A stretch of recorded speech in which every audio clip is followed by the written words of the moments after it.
The Deep Space Research Vessel UES Hawking drifted silently through the Carina Nebula, its sensors probing the cosmic dust for signs of element 479, a theoretical particle that could revolutionize faster-than-light travel. Captain Rashida Patel stood at the observation deck, her dark eyes reflecting the swirling purples and blues of the nebula. 20 years of space exploration had taught her that the universe's most significant discoveries often came when you least expected them. "Captain," Lieutenant James O'Connor's voice crackled through the ship's comm system. "We're picking up something unusual. It's not element 479, but, you need to see this." Patel made her way to the bridge, where O'Connor's fingers danced across his holographic display. The bridge crew sat in tense silence, their faces illuminated by the soft glow of their stations. "Show me," Patel ordered. The main display flickered to life, showing a complex waveform pattern that pulsed with an eerily regular rhythm. "It's definitely artificial," O'Connor explained, "but it doesn't match any known human or allied species signatures. And there's something else." He adjusted the display, revealing a subtle modulation in the signal's frequency. "It's getting weaker." Dr. Yuki Tanaka, the ship's xenobiologist, leaned forward in her chair. "That pattern, it's remarkably similar to distress patterns found in marine mammals on Earth. If I didn't know better, I'd say whatever sent this is aquatic in nature." "In space?" First Officer Marcus Thompson raised an eyebrow. "The universe is vast, Marcus," Tanaka replied. "We've seen stranger things." Patel studied the signal pattern, her mind racing through protocols and regulations. The Hawking was a research vessel, not a warship. The nearest human military outpost was 3 days away at maximum speed. But if this was truly a distress signal. "How far?" she asked. "Approximately 6 hours at full thrust," O'Connor responded. "It's coming from an unmapped region just beyond the nebula's edge." The captain straightened her uniform, a habit she developed during her early days at the Space Academy. "Plot a course. Alert medical to prepare for possible casualties of unknown biology. Dr. Tanaka, I want everything you can tell me about potential aquatic sentient species in the database." As the Hawking changed course, none of the crew could have predicted they were about to make first contact with the Aldaris, a species that would reshape humanity's understanding of both life and warfare in space. The journey to the signal's source revealed an increasingly dire situation. The signal grew weaker, but their sensors detected something else: weapons fire. Through the dissipating nebula gases, they spotted a massive vessel unlike anything in human records. Its hull resembled a living coral reef, with organic-looking spires and chambers that seemed to pulse with internal light.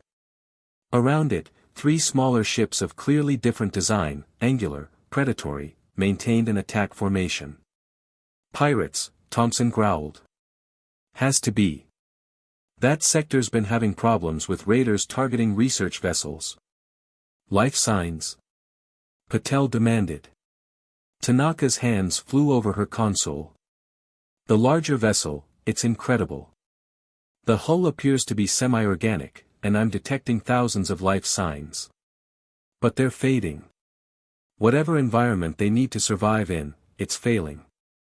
"Options?" Patel looked at her crew. "We're not equipped for combat," Thompson reminded her. "But our shields were designed to withstand nebula radiation. They might hold against their weapons long enough to..." "Long enough to what?" "We're scientists, not soldiers," O'Connor interjected. Patel raised her hand for silence. 20 years of exploration had taught her another lesson: sometimes the boldest move was the safest one. "We're human," she said simply. "We come from a world that tried to kill us every day of our evolution. We survived predators, natural disasters, and our own worst impulses. And we did it by helping each other." She opened a channel to engineering. "Chief Rivera, I need everything you can give the engines and shields. Thompson, alert all hands, emergency rescue protocols. O'Connor, begin broadcasting on all frequencies, this is a human vessel responding to a distress call. We are here to help. The pirates responded first, their translator struggling with their harsh language. This is not your concern, humans. Leave now, or face consequences. Patel smiled, but there was steel in her expression. We are making it our concern. Those are civilians you're attacking, and we will not stand by while you murder them. The Hawking's engines roared to life, pushing the research vessel toward the conflict. The pirates, perhaps confused by the humans' audacity, hesitated. That hesitation proved costly. While the Hawking had no weapons, it had something else, the most advanced sensors in the human fleet, normally used for detecting subatomic particles. O'Connor, showing the adaptability that humans were famous for, repurposed them to scan the pirate vessels with unprecedented detail. "Captain," he called out. "They're shields, they're modulated to stop military-grade weapons, but they're not designed for the kind of radiation we use in our research. If we can get close enough." Patel understood immediately. Chief Rivera, prepare to vent the element 479 research chamber directly at the lead vessel. Let's see how their shields handle a focused burst of theoretical particles. The gamble worked.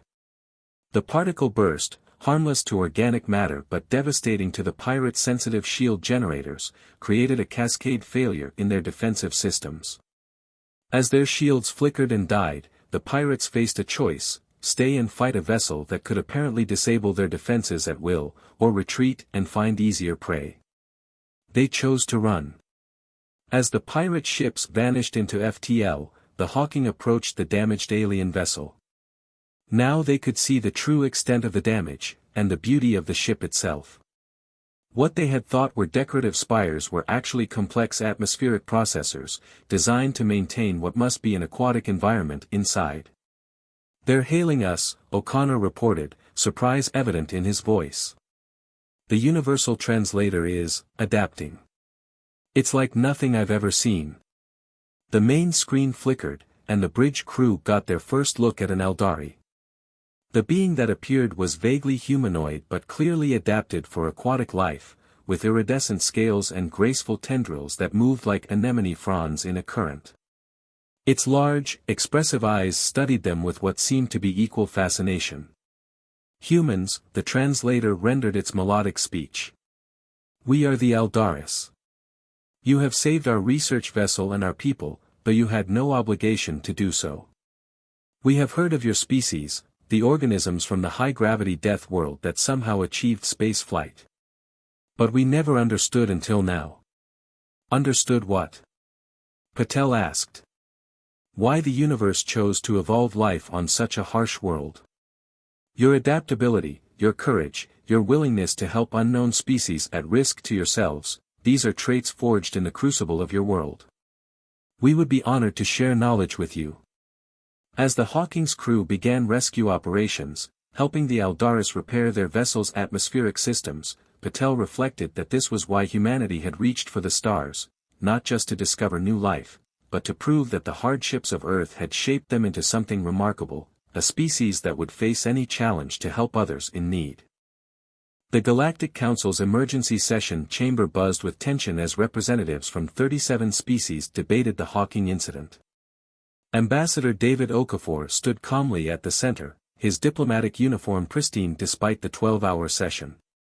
The humans violated 63 regulations regarding first contact protocols, the Zexstar representative's crystalline form pulsed with agitation.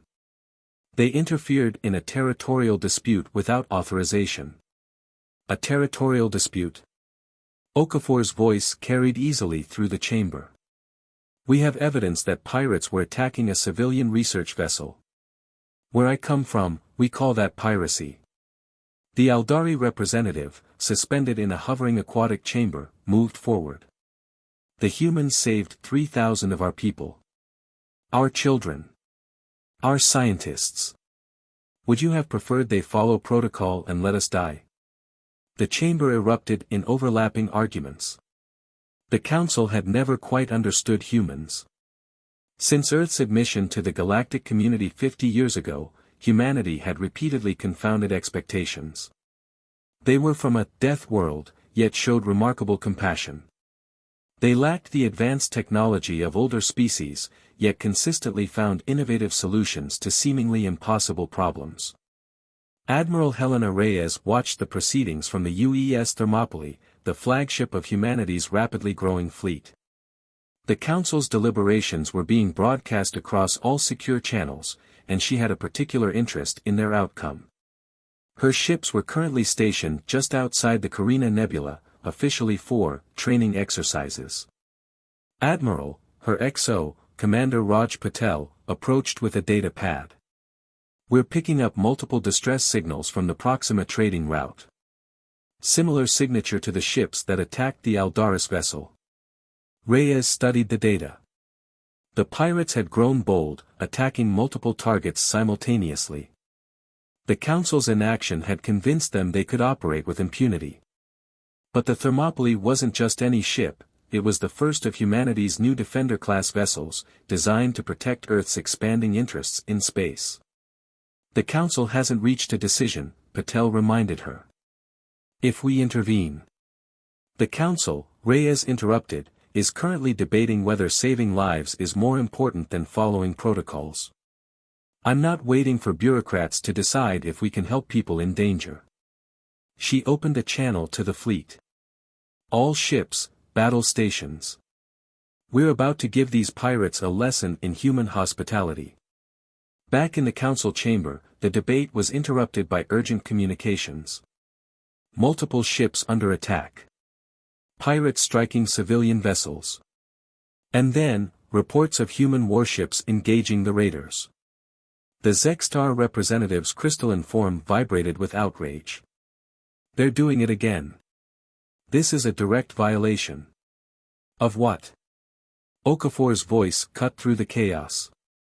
"Show me the regulation that says we must watch innocents die. Show me the protocol that values bureaucracy over lives." The Aldari representative moved to the center of the chamber, its bioluminescent patterns pulsing with determination. "The Aldari people formally request human intervention and protection. We recognize Earth's fleet as legitimate peacekeepers in our space." The chamber fell silent. Such a request from a senior council race couldn't be ignored. Other representatives began shifting uncomfortably in their seats as reports continued flowing in, human ships successfully driving off pirates, protecting civilian vessels, establishing safe corridors for transport. Perhaps, a new voice spoke, the ancient Vreen ambassador, whose species rarely participated in debates. "We should consider that our protocols were written for a galaxy that no longer exists. The humans don't ignore our rules out of disrespect, they transcend them out of necessity." Admiral Reyes watched through the Thermopylae's tactical display as the last pirate ships fled. No casualties on either side, the pirates had learned quickly that their usual tactics were useless against human ships. The Defender-class vessels had been built with lessons learned from Earth's history: be strong enough that you rarely need to prove it. "Admiral," Patel reported, "we're receiving transmissions from multiple species in the sector. They're requesting protection. Permanent protection." Reyes smiled. Humanity had never wanted to be the galaxy's warriors. They had come to space seeking knowledge, cooperation, and peaceful coexistence.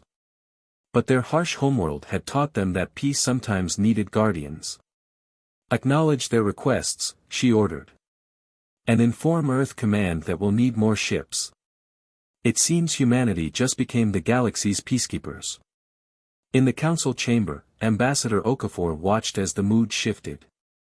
The Zextar representative's crystalline form had stopped its agitated pulsing. The Vreen ambassador was sharing ancient records showing similar transitions in galactic history. And the Aldari representative was describing how a research vessel with no weapons had outsmarted hardened pirates through pure human ingenuity. "My species," Okafor addressed the chamber, "evolved on a world that taught us harsh lessons. We learned that survival often depends on helping others survive. We learned that rules are important, but they must serve life, not hinder it. And we learned that true strength isn't about having the most powerful weapons, it's about having the courage to use whatever power you have to protect those who need protection." The Council's final decision was unprecedented, a formal recognition of humanity's right to protect any species requesting aid, regardless of existing protocols. The galaxy was changing, and humanity, the newcomers, the Death Worlders, the rule-breakers, were becoming its guardians. As Ambassador Okafor transmitted the news to Earth Command, he added a personal note: "It seems that everything that made Earth so dangerous to us, the gravity, the predators, the natural disasters, created exactly the kind of species the galaxy needs. We survived our death world. Now we can help others survive the dangers of space." The pirates' main fleet emerged from hyperspace like a swarm of angry wasps, their ships reflecting the cold light of distant stars. Admiral Reyes had expected this. Criminals rarely accept losing their territory without a fight. The Thermopylae's tactical display showed 123 hostile vessels against her fleet of 15. "They're hoping to overwhelm us with numbers," Commander Patel observed, studying the enemy formation. "Standard Krevtak pirate tactics, they expect us to retreat when faced with impossible odds." Impossible? Reyes allowed herself a small smile. Humanity specialized in impossible long before we reached the stars. The pirate fleet's commander, a notorious Krevtak named Vorks, transmitted his demands across all frequencies. The translation matrix rendered his gravelly voice with perfect clarity: "Surrender your claims to this sector, humans. You cannot protect everyone. You cannot be everywhere. All ships, battle formation Delta," Reyes commanded, ignoring the transmission. "Execute contingency Thermopylae." The human fleet split into 3 groups, a maneuver that must have looked like desperation to the pirates.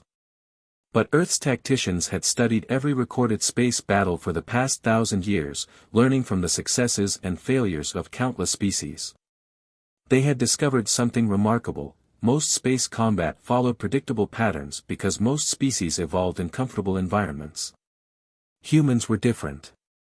Their gravity-heavy world had forced them to think in 3 dimensions from the start. Their predator-filled environment had taught them the value of misdirection. Their tribal past had shown them the power of coordinated action. The pirates struck first, energy weapons lighting up space like artificial lightning. But human ships didn't dodge like their enemies expected. Instead, they rolled, allowing their strongest shields to take the brunt while maintaining formation. It was a technique inspired by Earth's ancient Roman armies and their shield walls, adapted for 3-dimensional space warfare. "Phase 1 complete," Patel reported. "They've committed to the attack vector. Launch gravitational mines," Reyes ordered. Hundreds of small devices deployed from the human ships, their gravity generators dormant. The pirates ignored them, focusing on what they saw as the real threat. It was a fatal mistake born of arrogance. They had forgotten that humans evolved in a gravity well that would crush most species. Phase 2, execute. The mines activated simultaneously, creating a complex web of overlapping gravitational fields. To most species, sudden gravitational shifts were debilitating. But human ships, designed by engineers who grew up under Earth's punishing gravity, rode the waves like surfers on Earth's oceans. Pirate ships tumbled, their crews struggling against forces that humans had adapted to over millions of years. Their formation shattered, transforming from an organized attack into chaos. "All ships, weapons free," Reyes commanded. "Show them why Earth's weapons are different." Unlike conventional energy weapons, human ships carried rail guns, massive coil guns that accelerated projectiles to relativistic speeds. The pirates' energy shields, designed to disperse plasma and laser fire, proved nearly useless against kinetic weapons. "Enemy ships disabled, 37 and counting," Patel reported. "No casualties, they're abandoning their vessels before impact." Reyes nodded in approval. The goal wasn't to kill, but to demonstrate why challenging humanity's protection was a bad idea. Each disabled ship was a lesson that would spread through pirate networks across the galaxy. Vorks's flagship attempted to rally his forces, but the combination of gravitational disruption and precision kinetic strikes had turned the battle into a rout. The remaining pirate vessels fled in disarray, leaving their disabled companions behind. Rescue operations are already underway, Patel reported. The Eldari medical ships are standing by to treat casualties. The pirates. He paused, checking his readings. Many are surrendering voluntarily. They're requesting asylum. Asylum? Reyes raised an eyebrow. They say they'd rather face human justice than return to their commanders and explain this defeat. The battle had lasted less than an hour, but its implications would echo through the galaxy for years to come. Humanity had demonstrated not just their military capabilities, but their approach to conflict itself, innovative, efficient, and ultimately aimed at resolution rather than destruction. As rescue ships moved among the disabled vessels, collecting survivors and securing prisoners, Reyes composed her report to Earth Command. How do you explain that winning a battle might be less important than how you win it? That showing mercy to defeated enemies could be more powerful than destroying them? Admiral, Patel interrupted her thoughts, we're receiving transmissions from across the sector. Other pirate groups, they're withdrawing from their territories. Completely. Some are even offering to register as legitimate security forces under human oversight. Reyes understood. They had demonstrated something unique in the galaxy, the ability to defeat enemies without destroying them, to show strength without cruelty, to protect without conquering.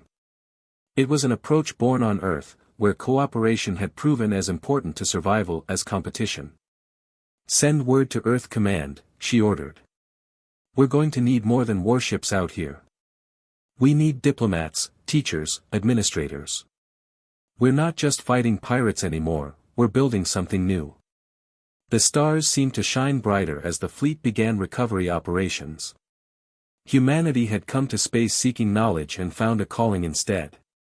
They had become protectors not because they were the strongest or the most advanced, but because they understood something fundamental.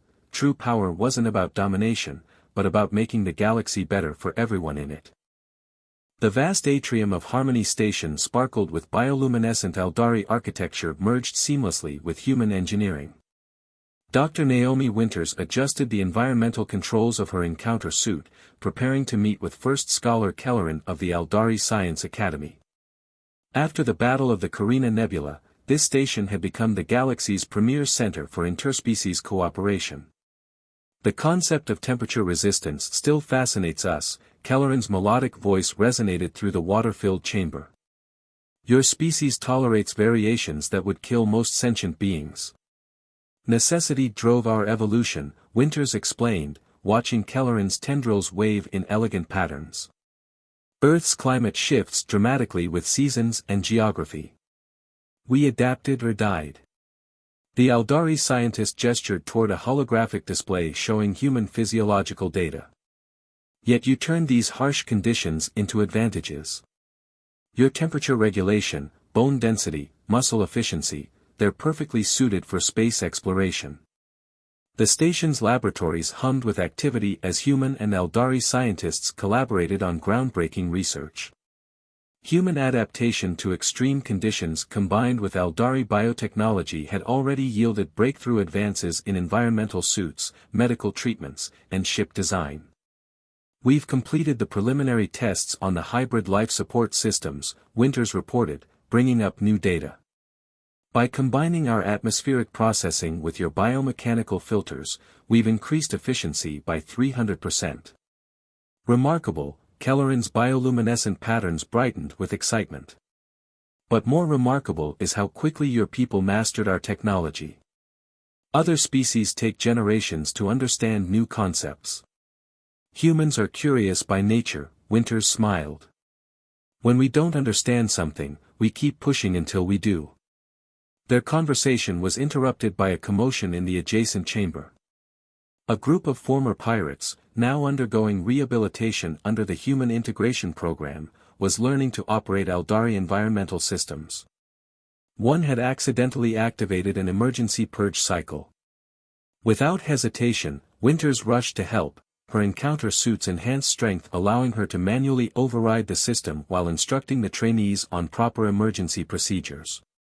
The pirates watched in amazement. Most species would have evacuated, waiting for automated systems to handle the crisis. "You see," Kelleran observed after the situation was resolved. "This is why the galaxy needed humans. You don't just survive challenges, you teach others to overcome them." The station's success had sparked similar initiatives across human-protected space. Former pirates were being retrained as security forces, bringing their knowledge of criminal networks to legitimate peacekeeping efforts. Species that had never cooperated were sharing technologies and resources under human guidance. In the station's central command, Admiral Reyes met with representatives from 20 different species.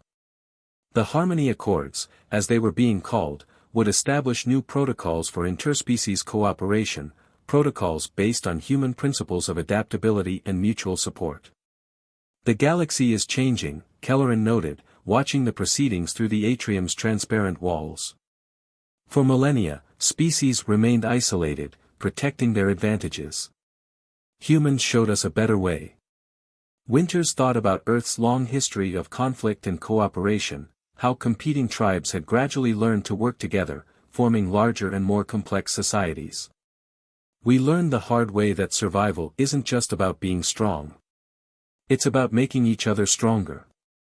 The station's archives were filling with new discoveries, hybrid technologies that combined the best of multiple species approaches, medical treatments that worked across different biologies, environmental systems that could support diverse life forms simultaneously. Each breakthrough stemmed from the human approach to problem-solving, viewing challenges as opportunities for growth rather than insurmountable obstacles. "There's something we still don't understand," Kelleran said, their patterns shifting to indicate deep thought. "Your world should have produced warriors, focused only on dominance and survival. Instead, it produced teachers and protectors. Why?" Winters considered the question carefully. "Perhaps because Earth taught us that no one survives alone. Every human achievement, from our first tools to our fastest ships, came from cooperation and shared knowledge. We learned that teaching others to be strong makes everyone stronger." Above them, through the station's transparent dome, they could see ships from dozens of species docking and departing. Each vessel carried new knowledge, new technologies, new ways of thinking back to their homeworlds. Humanity hadn't just changed how the galaxy handled conflict, they had changed how it approached cooperation. "Your species calls Earth a death world," Winters observed. "We call it our teacher. Everything that made it dangerous, the gravity, the climate, the predators, taught us lessons the galaxy needed to learn. Sometimes the harshest environments produced the most important wisdom." As night fell on the station's artificial day cycle, the combined light of human and Eldari technology created a soft glow that reminded Winters of Earth's sunrise. In that light, former enemies worked together, different species shared knowledge, and the galaxy's future grew brighter with each passing moment. The new Galactic Council chamber on Earth marked a profound shift in interstellar relations. Unlike the old Council's sterile, standardized environments, this one accommodated every known species. Aquatic chambers for the Eldari, high-gravity sections for heavy-world species, and crystalline habitats for silicon-based life forms all coexisted in harmony. Admiral Reyes stood before the assembled representatives, her uniform bearing the new insignia of the Interstellar Protection Force. "The pirate networks have been reduced by 80%, she reported. Former raiders are now our most effective security forces. They know the tactics because they once used them." Ambassador Okafor took the podium next. "Our rehabilitation programs have exceeded all projections. Species that once preyed on others now contribute to collective defense. The galaxy is becoming what we always hoped it could be, not a collection of isolated civilizations, but a community." The evidence was undeniable. Trade routes once plagued by raiders now flourished under human protection. Scientific advancement accelerated as species shared knowledge freely. The human approach to problem-solving, adapting, innovating, and cooperating, had transformed galactic society. First Scholar Kelleran addressed the council, their bioluminescence reflecting off the chamber's walls. When humans first reached space, many feared they would bring Earth's violence with them. Instead, they brought its lessons. They showed us that adversity breeds innovation, that diversity strengthens us all, and that the best way to survive is to help others survive. The Vreen ambassador, representing one of the galaxy's oldest species, added their perspective. In our long history, we have seen empires rise and fall. But humans built something different, not an empire of conquest, but a network of mutual support. They turned their greatest weakness, their need to adapt, into the galaxy's greatest strength. Humanity's influence had spread far beyond military protection. Earth's universities now hosted students from thousands of worlds, each learning not just human knowledge but the human approach to acquiring it. The questioning, experimenting, innovating spirit that Earth's harsh conditions had fostered was proving to be humanity's most valuable export. We are establishing new academy branches in every sector, Dr. Winters reported.